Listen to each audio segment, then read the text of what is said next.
Thank you for joining us today. My name is Paul Grabowski, and I'm a legal program director at the Department of Consumer Protection. I've been in my role here a little over a year, and I oversee our legal enforcement of real estate licensees. Today's presentation is focused on changes to various sections of the real estate regulations.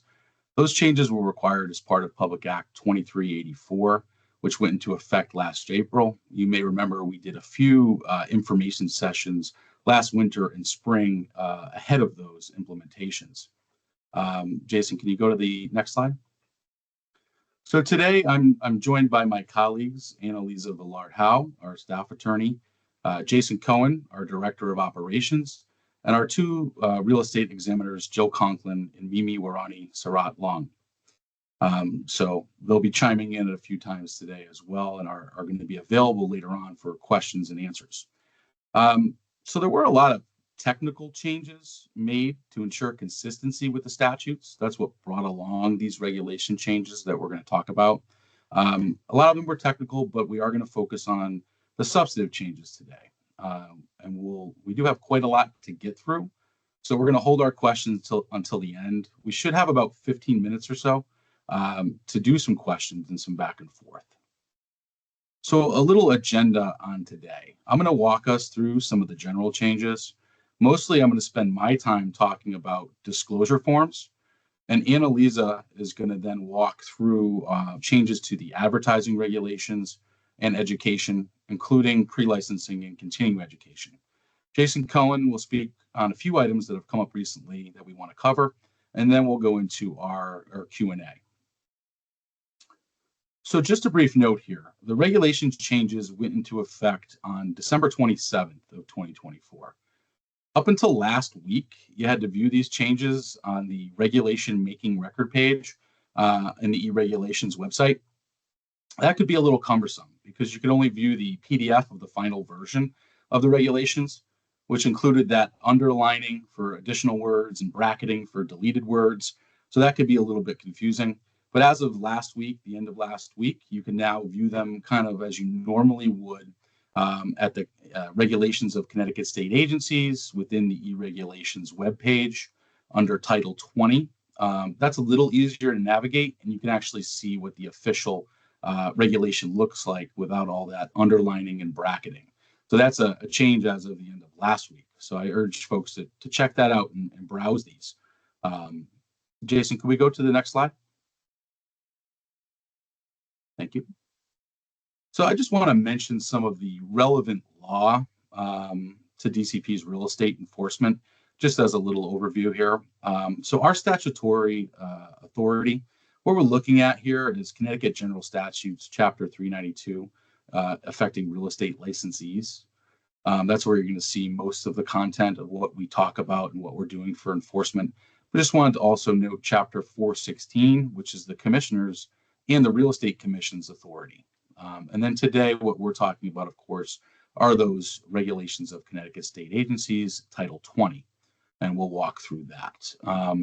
Also to note that we do have a summary of these changes on our website.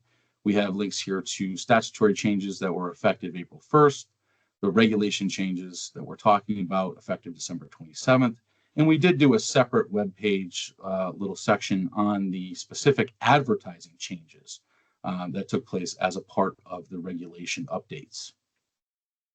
Okay, can we go to the next slide? So this is just a little overview here of what was changed kind of structurally. So what we're looking at here, sections 314A, 20-314A, and 20-319 related to continuing education and pre-licensing were repealed. Okay, so those ones were repealed, but they were reincorporated into section 20-328 of the regulations. And they were amended, and Annalisa is going to cover those changes in a little bit. The other section that was repealed was 20-327B, the residential property condition report. So this was repealed. It was duplicative of the statute, which is also cited at 20-327B of the Connecticut General Statutes. It was duplicative. It just made sense to keep it just in statute, so the regulation was deleted. The bulk of the changes that we're going to talk about today, and really where the changes are in section 20-325D and 20-328 of the regulations. Just to note that both of those are titled real estate brokers and salesmen. So when you're browsing on e-regulations, that's what you're going to see. That's where those will come up. Okay, next slide. So just broadly speaking here, some of the changes that we're talking about, you know, in many locations, you're going to see that we are now using the term real estate licensee instead of explicitly stating broker and salesperson, where they're combined in the regulation. That's really a technical update. We're using that term real estate licensee, and you'll note that from the statutory changes as well. That's kind of how we're phrasing things now to make it more clean. But substantively, what we're going to talk about today are disclosures for unrepresented parties, disclosures related to dual and designated agency, and then we're going to discuss advertising, schools, housing discrimination. There's a little change I wanted to note for folks that's in there, a little bit on document retention as well, and as I mentioned already, that residential property condition report that has been removed. So now I'm going to dig into my kind of content here, kind of step by step as we go through the regulation changes. And again, I'm not going over everything that was technical, but these are the substantive things that are important. Really, anything of substance is what we're trying to cover today. So starting with 20-325 D1. So that section is the definition section of the regulations. And I just wanted to note that in all these sections that have been changed, they are incorporating the definitions from the statute. In our statutory revisions back in April, there were significant additions to the definitions, really to get things cleaned up, make things clear that had not been clarified in quite some time. So you note that those definitions are incorporated into the regulations. But what I'm going to spend the bulk of my time talking about with you before I turn it over to Annalisa is going to be this next section, which is 20-325D2 for agency disclosure. Okay. Now, this first part of the section here requires that a licensee, upon request, make a written disclosure of who the firm and its agents represent, unless such party has entered into a representation agreement with another licensee. So what are we talking about here? This is notice to unrepresented parties, and it's specifically a notice upon their request for the identity of your client.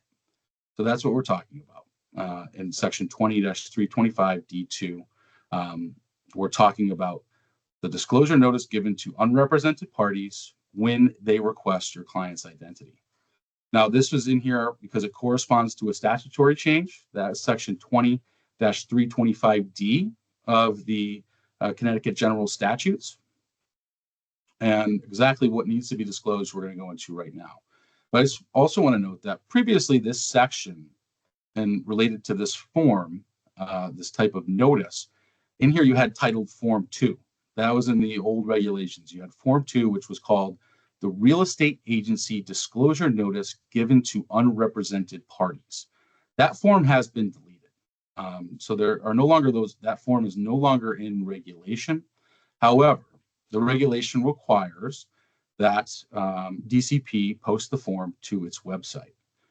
So the regulation right now, as it's written, outlines the requirements of that form and for DCP to provide that form on its website. So what is required on the form, and in a minute, I'll show you what the form looks like. So the form shall include the name of the real estate licensee, the property address, the name of the buyer, the name of the seller, clear statement of who and who is not represented. And just to note here, this is the required form.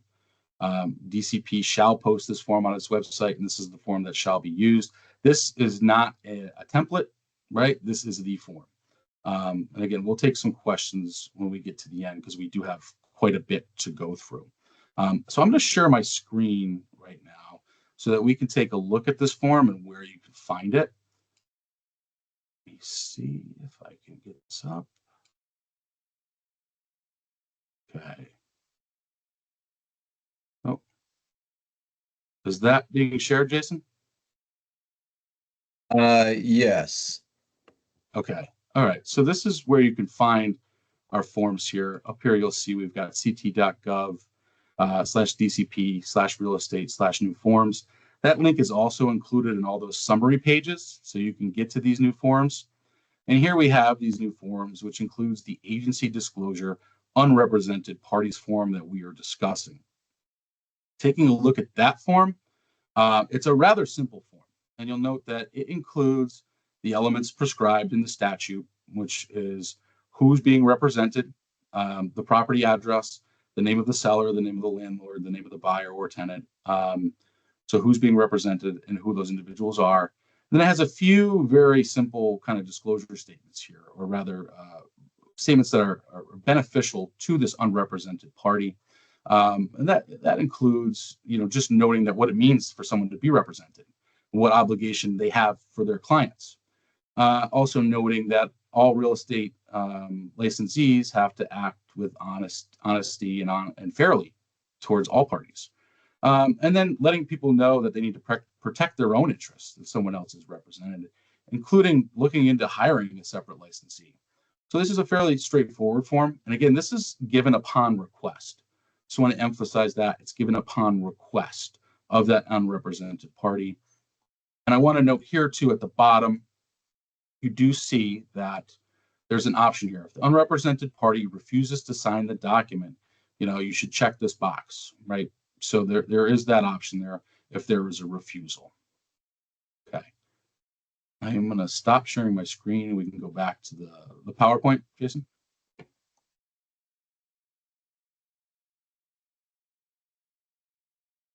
Thanks. Okay, so that's the agency disclosure unrepresented parties form. And one thing that's come up after these regulations were put out that I just want to clarify, this is not to be confused with the prospective parties form. That is a different form. That's part of statutory changes in 2024, also in section 20-325D of the statutes, which define a prospective party as any person that communicates with a real estate licensee in contemplation of representation. So someone who's contemplating being represented, that prospective party should be given the prospective parties form no later than the first personal meeting. And that form discloses types of agency relationships. It has some warning about confidential information and also information about fair housing. We do have a separate template for that on our website. And again, that was discussed back when we were talking about the statutory changes.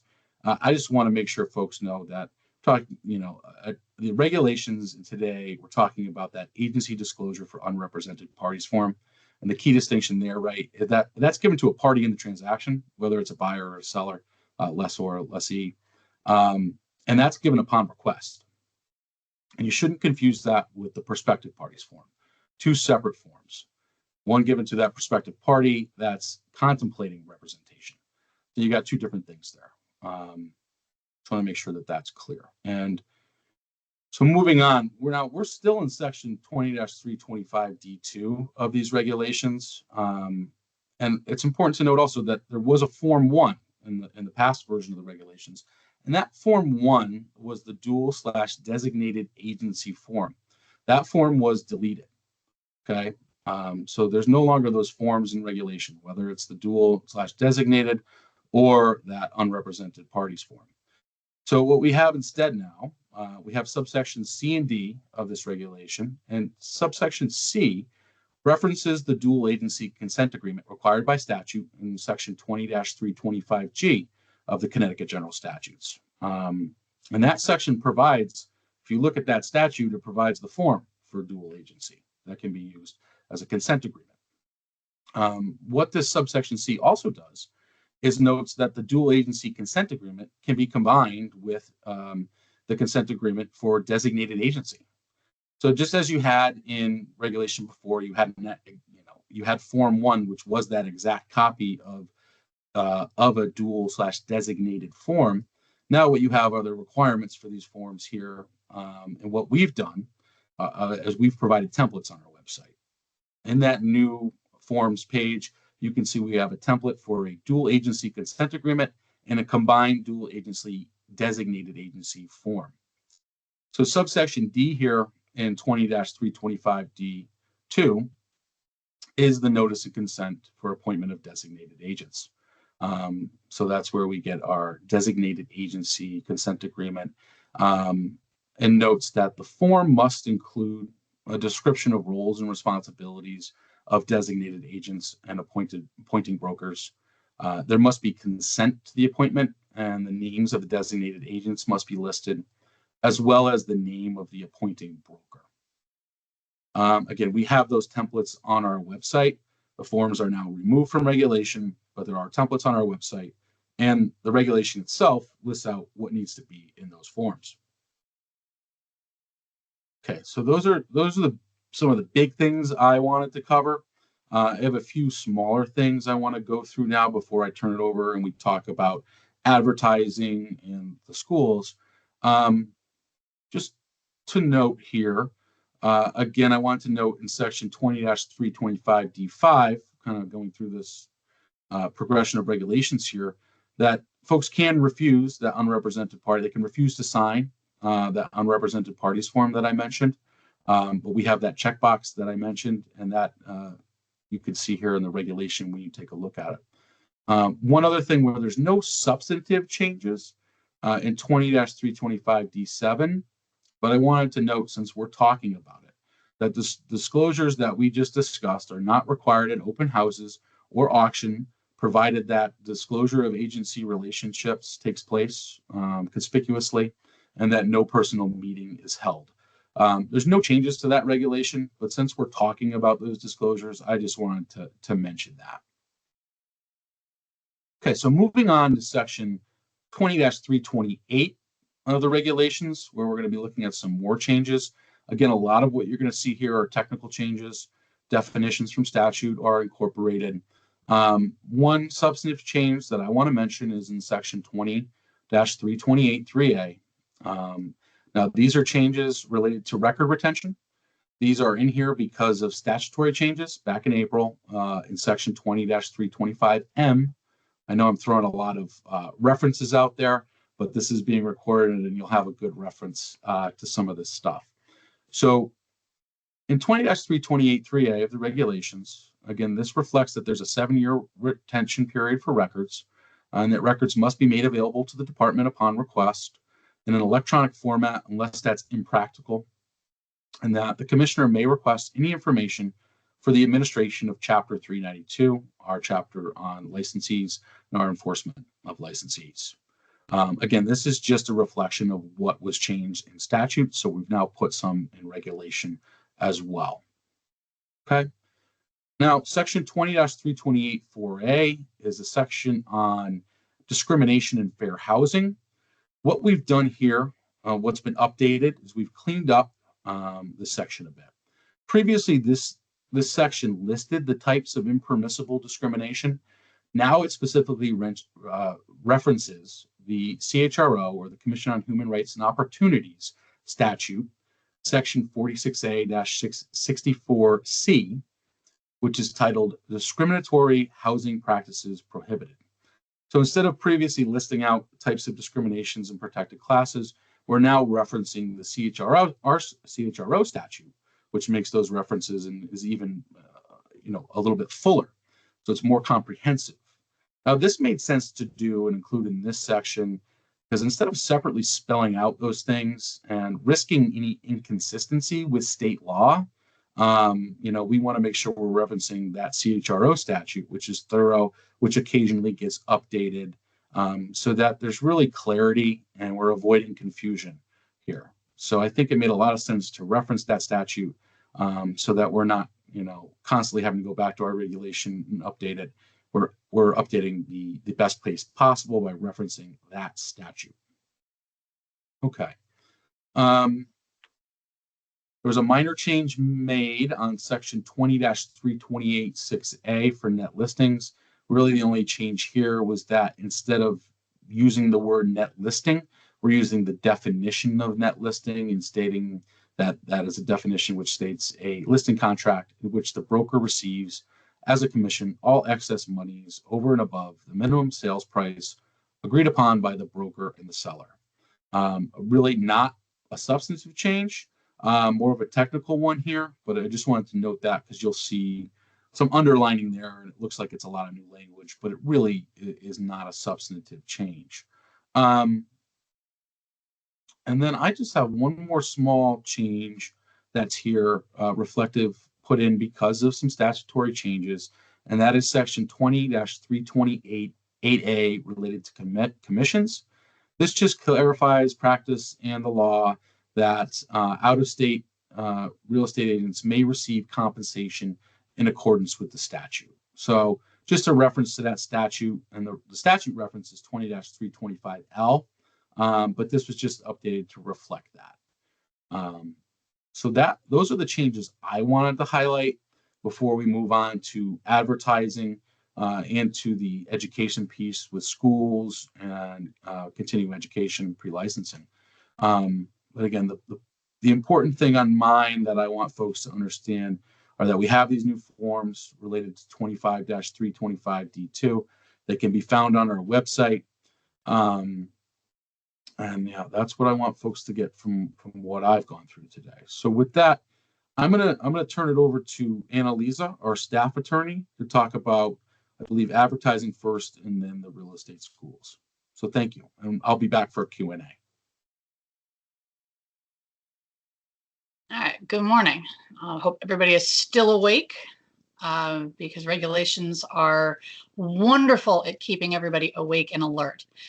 One of the things that you may have gotten from Paul Grabowski's talk is this interplay between the statutes and the regulations. You can't look at the regulations alone. You got to be going back and forth from the statutes to the regs, especially with all the changes that were made in the statutes last year. One of the big changes was to take definitions from all over the statutes and all over the regulations and stick them all into one place.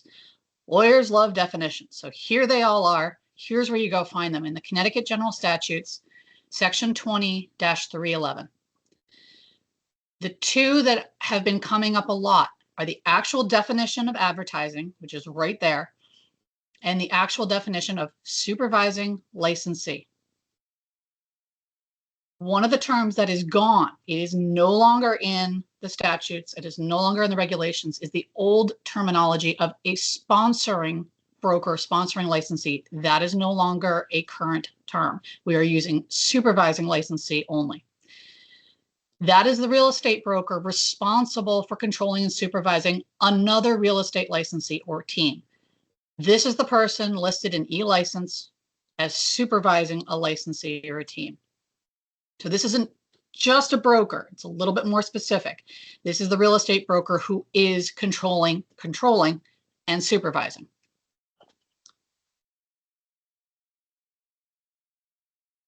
Jason, can you give me the next slide, please?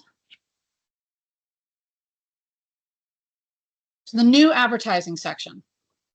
This is, actually, I'm going to pause there and go back one step.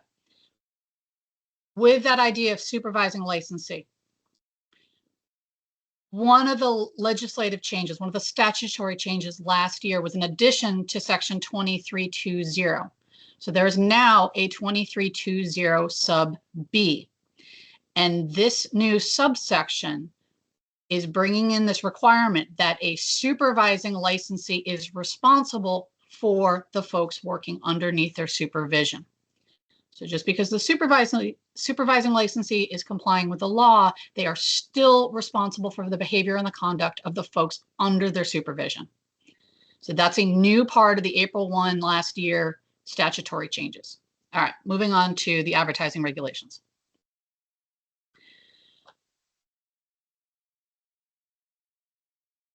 (20) 3285A. That's where all of these are. One of the things that they have done is to make new sections for print, social media, and internet sites. And there is a specific section of each of those for supervised licensees and supervising licensees. Supervised licensees are your salespersons, your associate brokers. Supervising licensees are your brokers, but those brokers that are supervising. not just those with a broker license. One other thing to note here is that individuals and teams cannot imply that they are a business entity unless they have a business entity license. So if you have a business entity broker license, you're good. You can be a business. But if you're not, if you don't have that business entity broker license, an individual licensee or a team, a registered team, cannot use language in their names that implies that they are a business entity. In addition, groups working together, groups of real estate licensees, cannot imply that they are a team unless they have registered as a team with the department. Jason, can you click on that regulations link at the bottom, the RCSA link?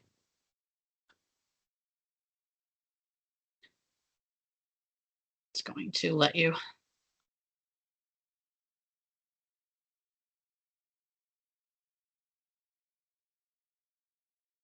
All right, if that's not going to work, I can share my screen. Yeah, one moment. Here we Okay. go.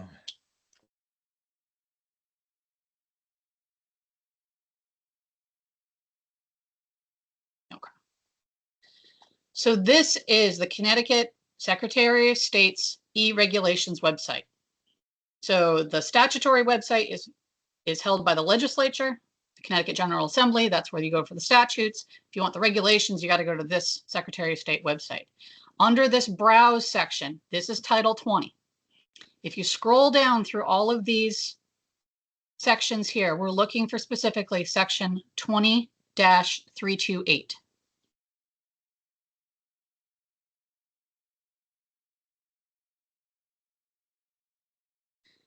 Down through here, these are all the updated and the new regulations. So if we click right on the 20-328-5A, this is the advertising regs. So A, same as before, no material representation. Some of these haven't changed. Sub A, subsection B up at the top. Right, these have stayed the same. Subsection C, mostly the same. Subsection D, most of the same.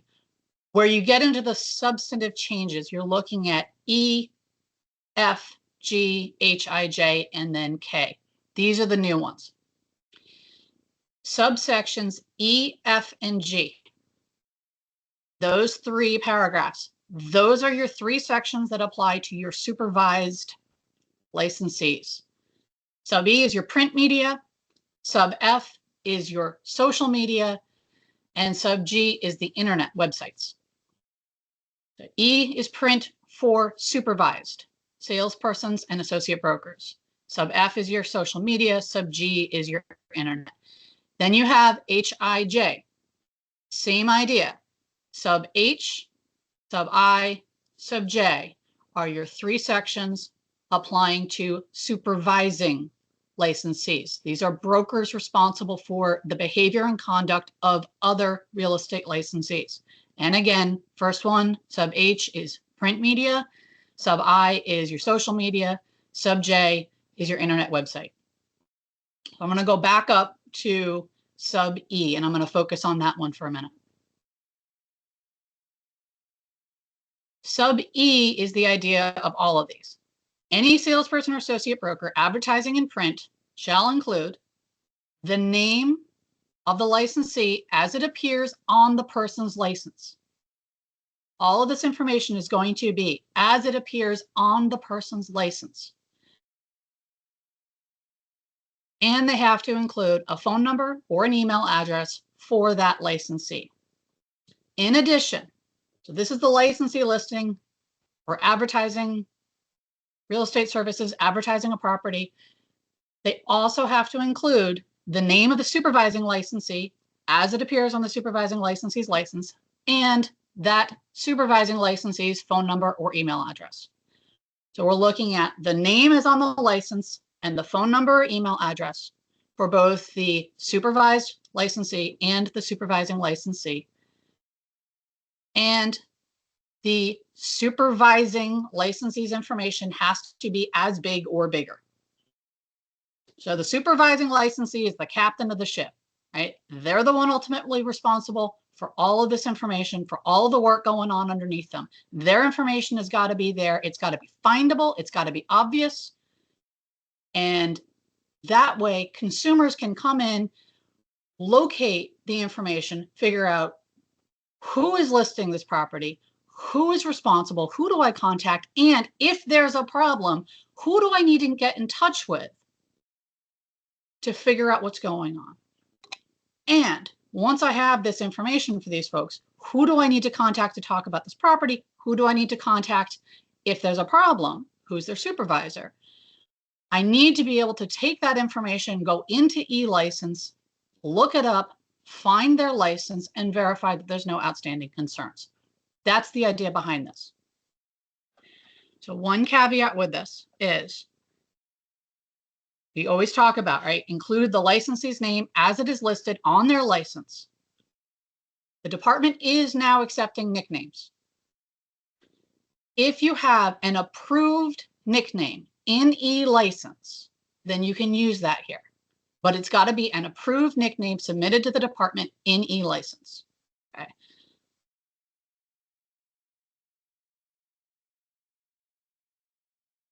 Annalisa, can I just make a quick clarification about about brokers and advertising? So we keep talking about supervising brokers, but you can be a supervising broker who actually doesn't supervise anyone. You can be a sole person and be the head of your brokerage. You're still considered a supervising broker and have to follow those advertising rules. Conversely,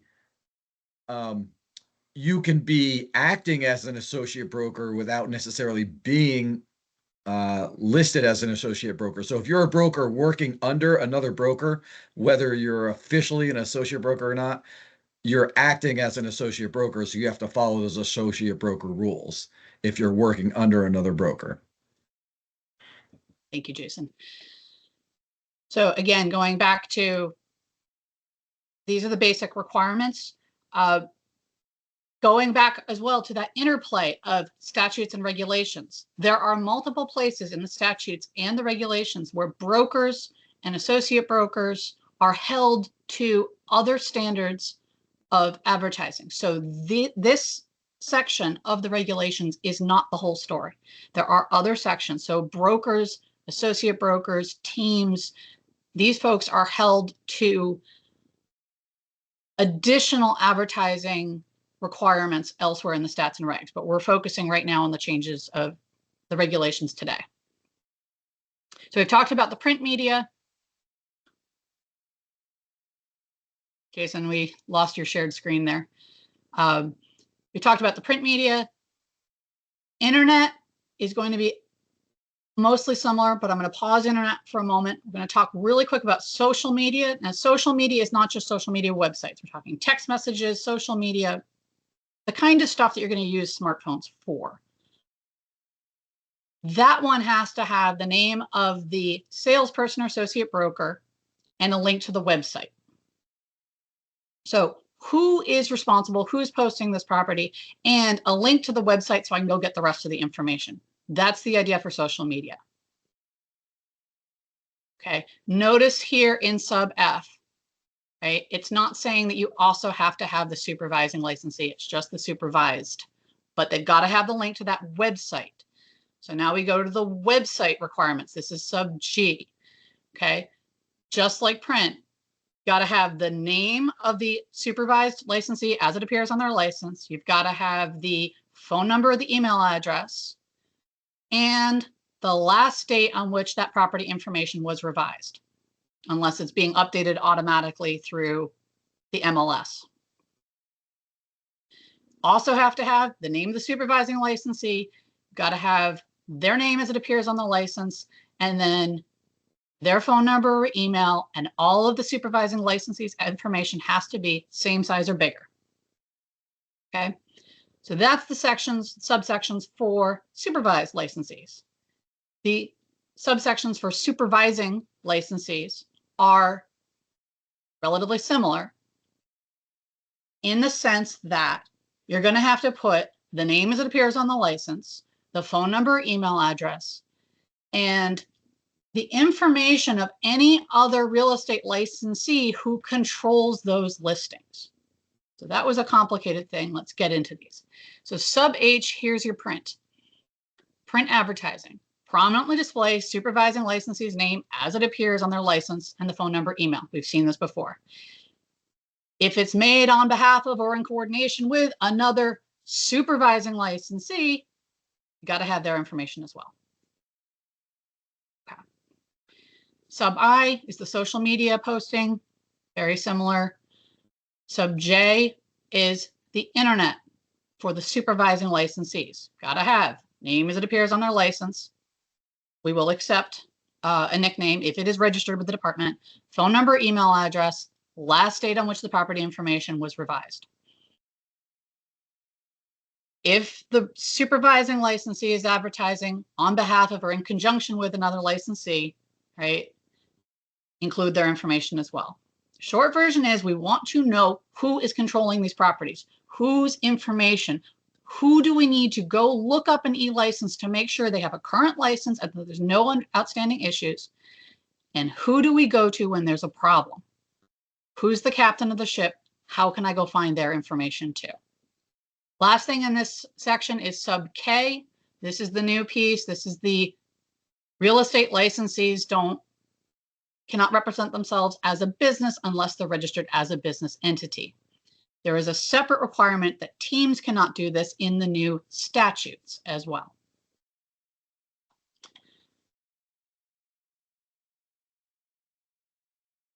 Okay. So that's the guts of the advertising, the new advertising regulations. We could probably spend another hour on questions for this. We could probably spend another 3 hours on questions for this. Unfortunately, we don't have that much time. So I'm going to move on to schools and courses. We are going to take questions at the end.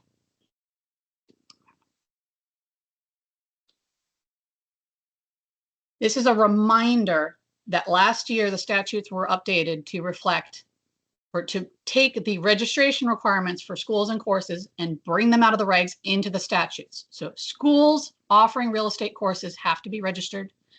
Each course that they want to provide has to be registered with the department. The instructors must be qualified. Available course formats. Pre-licensing courses. Pre-licensing courses can only be offered in person or live online. Pre-licensing is only in person or live online. Continuing education courses may be offered asynchronously. That's where you can log in and fill out the forums, but you're not directly interacting with an instructor. Asynchronous is only available for continuing ed. Pre-licensing, it's got to be in person or live online. That's the stuff that came in April 1 last year. Next slide, please, Jason. And one more.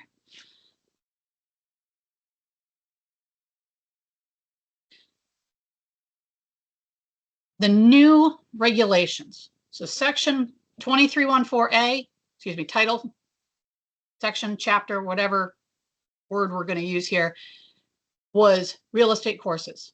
2319 was continuing education courses. These have been combined, and the content from them has been combined and moved to the end of 2328. Changes are sections relative to the mandatory continuing education course.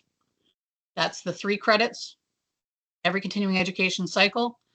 It has kept the requirement that pre-licensing courses cannot be held at a real estate office on the premises of a real estate office, but this now only applies to pre-licensing. Schools must retain complete student records for 3 years. That is for pre-licensing and for continuing ed. Schools must retain those complete records. After 3 years, the burden of proof shifts to the licensee to demonstrate that they completed that class. That would probably be keeping your certificate so that you can present it when asked by the department. One of the other changes is that the Real Estate Commission no longer approves course advertisements or locations. If it meets the requirements of the regulations, the commission is not going to ask to see those or approve them. Okay. Jason, can you pull up the Title 20 regulation screen again?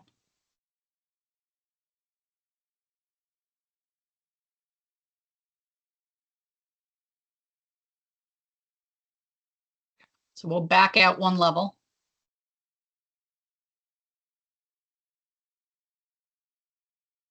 Okay.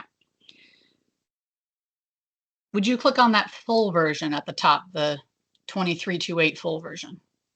So here's all the new stuff. We've gone through a lot of this already. A lot of this is what Paul Grabowski spoke about already. These are the sections he's talking about. So we're going to scroll down to 10B. 2328 10B. This is the mandatory continuing education class. Okay. The Real Estate Commission is going to mandate this course. It's going to approve this course every continuing education cycle. If the commission is going to add new requirements to this, they have to post those additional requirements 6 months before this becomes the required class. So that is in the new regs there. Moving on, sub A of 232811A, subsection A there's that requirement that pre-licensure courses shall not be held on the premises of the real estate brokerage office.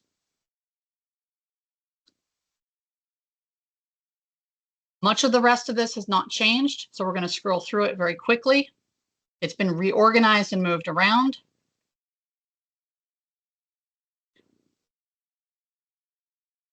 See the related courses, advertising guidelines. Actually, Jason, can you go back to that advertising guidelines section? Okay.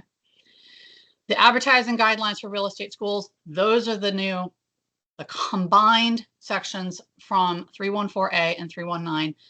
That is what is required for advertising for schools. And again, no longer required to be approved by the commission. Okay. Jason, can you scroll down again? Okay, records, 2328 17A, records. There's the requirement. Schools must retain the records for 3 years. After 3 years, it's on the licensee to show they completed the course. Okay. One last piece, we're going to scroll back up. Continuing education credits. One of the things we've run into is when folks take continuing education classes that are not necessarily the ones specifically approved for Connecticut, they can request that the commission review them. And I believe that is in section 12A. Is that correct, Jason? Yes. Subsection B here, any other continuing ed courses taken by a licensee shall be considered by the commission on an individual basis, but it must be submitted 90 days prior to the end of the 2-year continuing education period. And remember, from the statutes, section 21A, 10 sub C, the continuing education cycle ends 3 months before the renewal date of the license. So if you're going to submit a continuing education class to the commission for equivalency, it's got to be submitted 6 months before your license renewal date. Remember that the continuing ed cycle is 3 months before the renewal date. If you're going to request equivalency, it's got to be 3 months before that.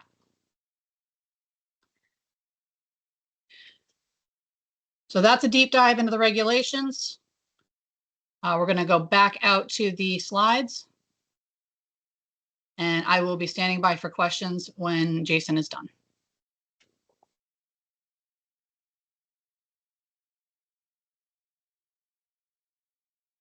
All right, and actually for this first topic, I'm going to introduce one of our interns this year, Kylie, who will be introducing the topic. Take it, Kylie. Hi, everyone. I'm Kylie. Thank you, Jason. So I'm just going to briefly talk about continuing education and reciprocity. So as shown on the slide, reciprocity only applies to license application, not continuing education. So continuing education for Connecticut must be completed using CT approved courses only, and those will be listed on our DCP website. So if you got your your license from CT in through Massachusetts reciprocity, you will still have to complete Connecticut's continuing education requirements to continue holding your license in this state. So that is all for reciprocity and CE. Thank you, Kylie. All right. Referral status. We get a lot of questions about referral status or people looking to put their license in referral status. As far as the state and DCP and licensing is concerned, there is no such thing as referral status. That's something that you arrange with your broker as a way to not have that brokerage working with MLS. So frequently they'll set up an entirely separate brokerage of all people who only want to do referrals, and that whole brokerage won't sign up with MLS. But that's all, again, between brokerages and MLS, has nothing to do with the state. If you are licensed as a salesperson or a broker with DCP, as far as we're concerned, you have all full rights that come with that license. There is no reduced referral status, no reduced fee, nothing different than being a licensee. Let's see, next. Another topic that we get a lot of questions about: can a broker pay a salesperson to a business they have, like maybe they have an LLC set up? And the answer is no. By state law, you can only pay a licensee, and the licensee is salespeople can only be licensed in their name. Salespeople cannot be licensed as a business. So you have to pay the salesperson. You can't pay a business. So hopefully that is clear. And just as I mentioned, salespeople cannot be licensed as a business, and they can't have a DBA. They can only have a nickname, as Annalisa mentioned earlier, and to use that nickname it has to first be registered and approved with DCP. And the purpose of all of these things is, around advertising, nicknames, and all this, is so that the public who is working with you can find your records with DCP. If you're using names that aren't registered with us, they're not going to be able to find it and verify that you are authorized to perform real estate transactions. So again, brokers can either be an individual or a business, and a business can have a DBA. Salespeople can either use their name or an approved nickname. And one of the recent changes in law, I think it was in the 2024 changes, is that, to allow for custodial brokers. So if a broker passes away or becomes incapacitated, this is a process to temporarily replace that broker with another broker. And it's an online process. If you're becoming the custodial broker, you're going to go online and through license maintenance apply for that and it's a simple form. You just say who you are becoming the custodial broker for and upload the documentation that provides authorization for you to do that. Whatever it may be in that particular situation. And with that, we've got time for questions. I've been trying to answer some through the Q&A, so questions should come in through the Q&A. So you need to type them into the Q&A, and we will respond to them here. So Jason, I know one of the ones that's something that's caused some confusion that I'm seeing in the questions is designated broker versus supervising licensee. Seems to be, there's some confusion around that. So looking at the statute and the definitions that we have in section 20-311, I'm going to read the definition of each and we'll talk a little bit about it. So a designated broker is the individual real estate broker whom a real estate broker business entity names as the individual broker responsible for the supervision and overall operation of such business entities' engagement in the real estate business in this state.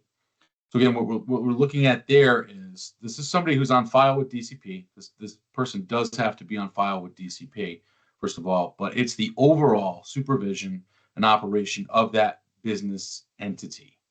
Okay, so you're looking kind of at a high level overall on file with DCP as a designated broker, because each brokerage needs at least one designated broker. And then a supervising licensee in 20-311 sub 31, a supervising licensee means the real estate broker that is responsible for controlling and supervising another real estate licensee or team. So this is somebody who is explicitly supervising a licensee or a team. So it's a broker supervising a licensee or a team, not necessarily the whole operation. So these are two different people. Now, a designated broker could be a supervising licensee, but not necessarily. And a supervising licensee does not necessarily need to be a designated broker. They can be two distinct things. So I know that may be still a little bit confusing. And I imagine that a lot of designated brokers are in fact the supervising licensee, but that's not necessarily the case. So I don't know, Annalisa, Jason, do you have anything to add to that?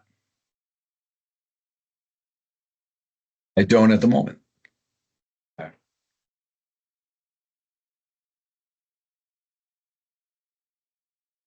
Okay, we've got a bunch of questions here. I don't know, Jason, do we want to triage? How do we want to go through these?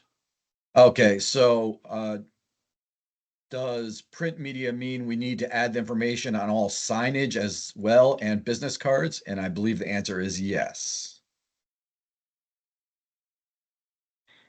Annalisa, do we have a definition for the print media that we can share? Yeah, if you, that's in that, if you go back to the 2311 definition of advertising, that's right there in that.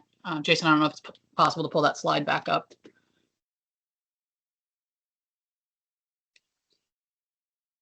The actual slide with the statutory definition. Let's see.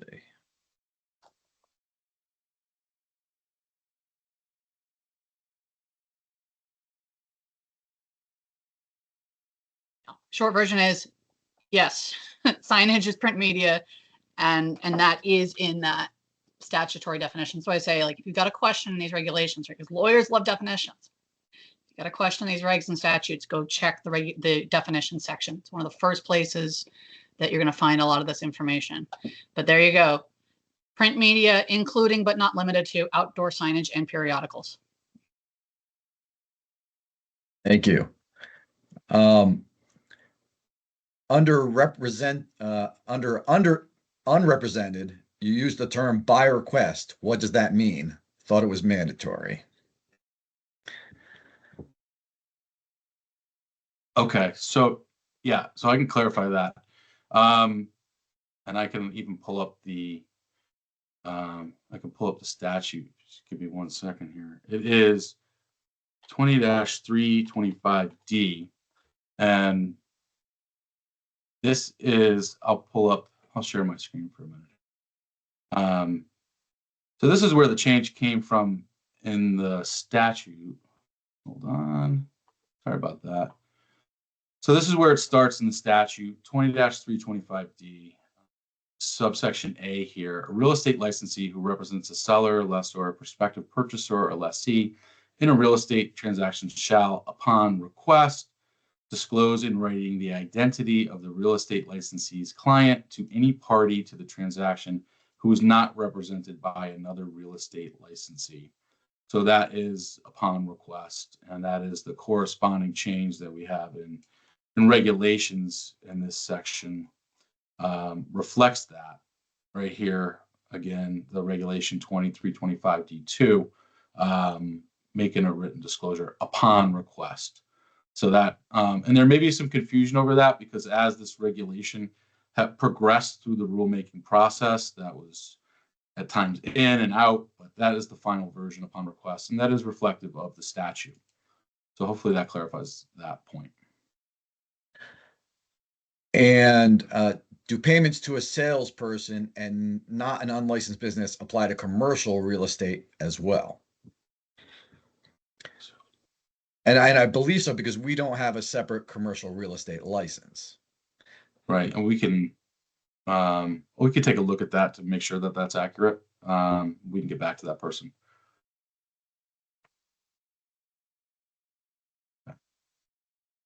Let's see. Electronic records, unless impractical, what is considered impractical?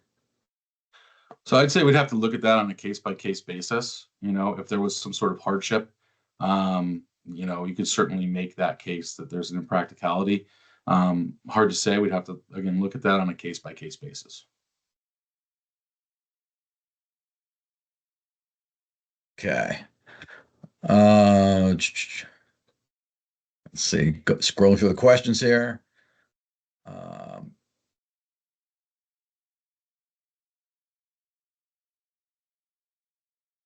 If a licensee sponsors a Little League baseball team and they'll be putting the licensee name and brokerage name on the uniform, is more required?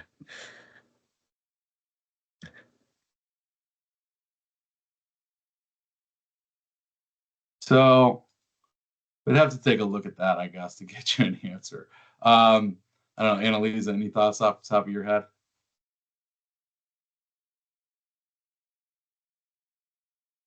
I think you got the right answer. We got to take a look. I mean, Yeah, go into the what is practicable or not, or we could say like it's print media. You got to put all of it on there, but it's a Little League uniform.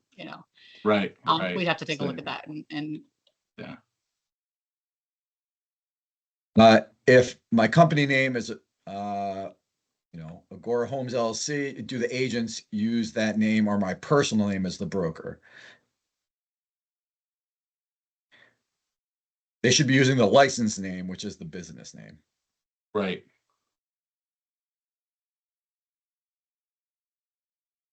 And let's see.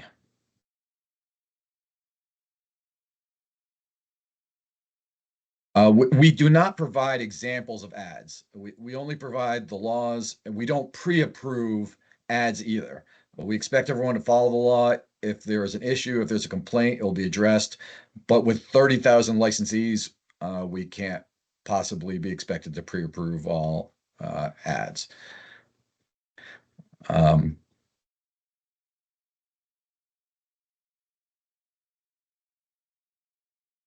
For social media advertising, does including link in bio satisfy the requirement? That's a good question. Link in bio. I'll Well, go back I and know check, but I'm for pretty sure it's each post. Each post, right. right. Yeah. Well, the only thing is I know on major social media like Instagram, you can't put links in posts, that they can only be through the bio. I mean, it's just not so we'd have to make clarification on that.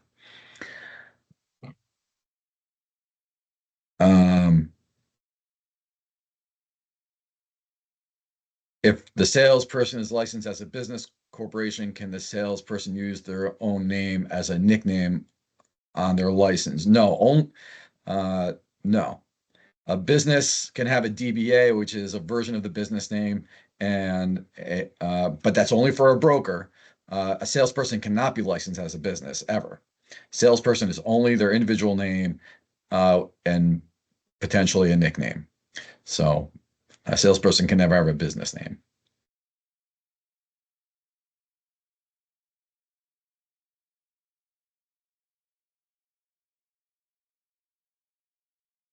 Okay. There are a few questions about replacement of existing media, whether they're signs or business cards that may not meet the current guidelines. Do they have to immediately replace them? Can they use whatever's existing? That kind of thing. Yeah, you should transition and replace what you can and move forward under the new law. If there's stuff out there that was print at a time and it's been disseminated, of course you can't get some of that stuff back. But going forward, what you print and put out should be compliant with the law.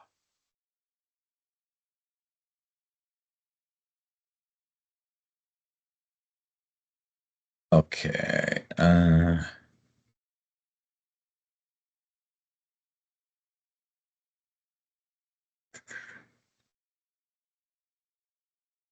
you tell us where we can find a list of words, terms that we are not allowed to use in advertising?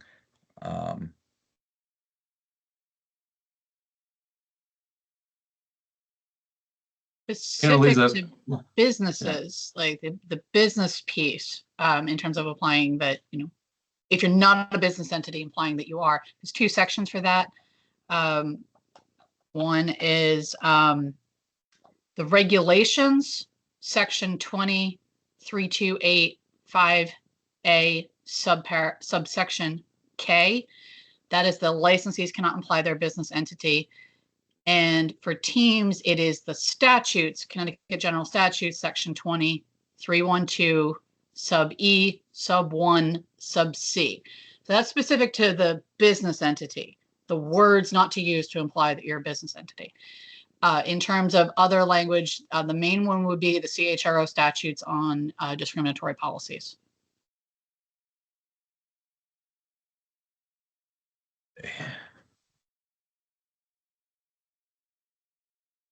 We have a couple more, Jason. I know we're at noon here, Yeah. so we can wrap up. If you have another question, we could do one more.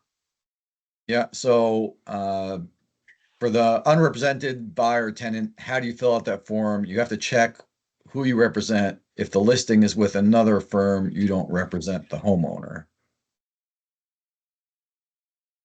You say that again? Sorry. Listings with another firm. If the listing is with another firm, you don't represent the homeowner.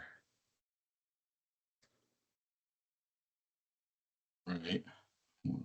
So I think that form that you showed primarily applies to listing agents. Yeah, this is going to be, folks that you directly represent. Yeah. Mostly listing agents. You could be representing a buyer as well. And you're disclosing, this is a party to a transaction. So you're already at the point where you have a buyer or a seller, a couple people at the table. You're representing one of those individuals, and the other party is not represented. If that other party is not represented and they want to know who the identity of your client is, then they're going to make that request. Okay. And this video and these slides will be available on the website at some point once we get them ready. Okay.